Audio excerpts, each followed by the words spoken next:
What we used to call cartoons are now sophisticated, not to mention lucrative, works of animation. With Seth Doane, let's tune in. The line stretched for hours as the man who dreamed up these most memorable characters drew them, giving fans the chance to take home their own piece of TV history. You have all these people here waiting to see you. Yes. What do you get from being here?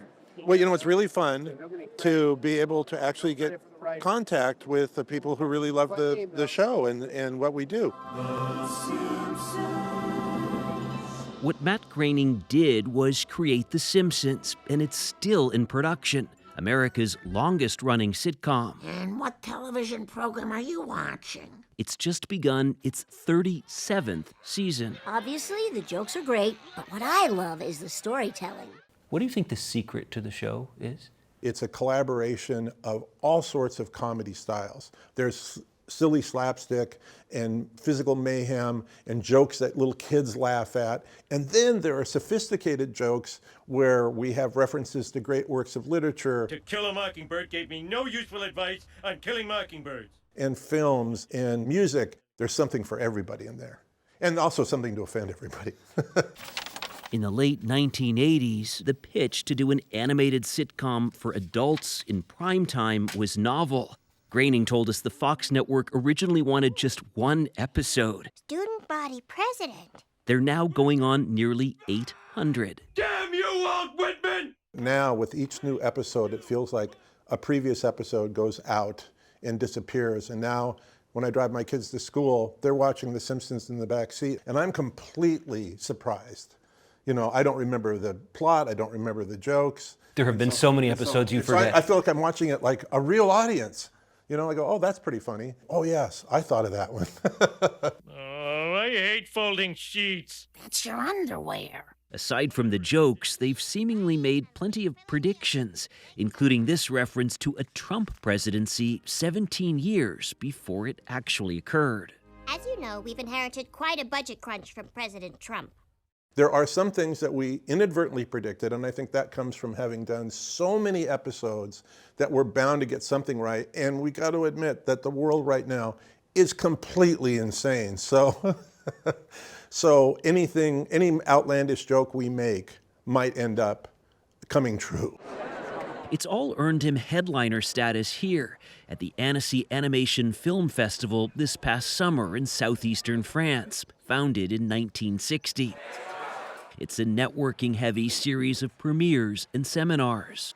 What does this festival mean for an animator? Oh my gosh, this is paradise. I come here to be inspired. And perhaps to offer a little inspiration in return. Whatever project you're working on, even if you get discouraged, finish it. The industry is massive and growing. 6 of the top 10 highest-grossing films last year included animation.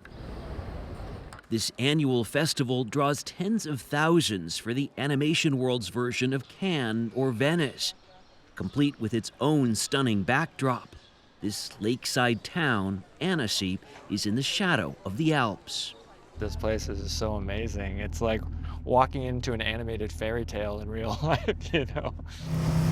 To appreciate it, we took a boat out with filmmaker Alex Woo, who came to promote his new animated film, In Your Dreams. Hey, it worked! We're actually inside our dreams! I mean, I've always been fascinated by dreams. I just felt like a really ripe world for the medium of animation, because animation, you can kind of do anything, and in your dreams, anything kind of happens. Woo was with powerhouse Pixar, working on hits Finding Dory. Oh, what? Did you remember? And Wall-E. Wally. Before founding his own Cuckoo Studios. I love this dream! Is there a way that you consciously try to grab audiences, people who might not initially think they want to see an animated film? Yeah, I think in a couple of ways. I mean, the film itself, the subject matter is about dreams, right? And everybody dreams. The other aspect to the film is that the aesthetic and the look of it. Naked dream. What's so scary about this? Absolutely nothing. Hopefully, when people look at the film, they'll be drawn in by the sophistication of the artistry and the design. Was there any doubt that you wanted the premiere of Animal Farm to be here? No, this is the perfect place for it. Andy Serkis's adaptation of George Orwell's 1940s story was more than a decade in the making. It was Serkis's first time directing an animated film. The actor's better known for portraying Gollum in Lord of the Rings. Yes, precious. And Caesar in Planet of the Apes. He's a trailblazer in using performance capture. Yes, precious.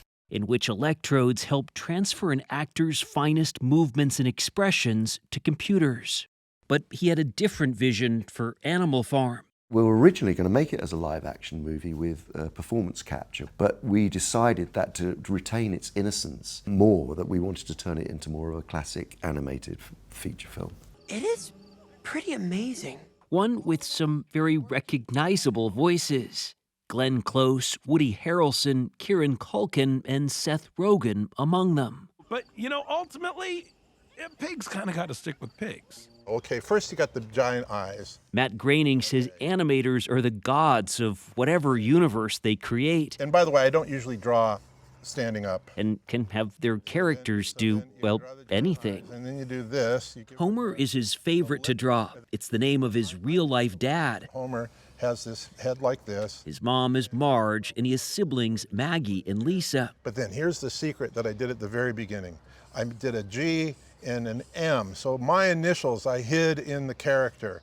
Today he's the father of his own large family, a continuing source of storylines, like when his 3-year-old granddaughter wanted a toy. And my granddaughter had shoplifted one of the dolls, and I don't know how she did it. And I thought, that's a great episode of The Simpsons, Maggie the Thief. That's an episode to come from a man who finds humor everywhere. Okay, so the walk and talk is a real thing with CBS Sunday Morning. And is a constant observer. I get that it's sort of an artificial thing, but it's so satisfying. The walk and talk. Yes. His creativity most certainly resonates. Do you understand? Yes. And endures. I did not expect the show to go on this long. I thought it was going to be a success, but I did not know how that success was going to manifest itself, and I certainly didn't think we were going to be on the air after all these years. This is crazy. This is like some kind of dream. I don't know if it's a nightmare or the American dream. I don't know.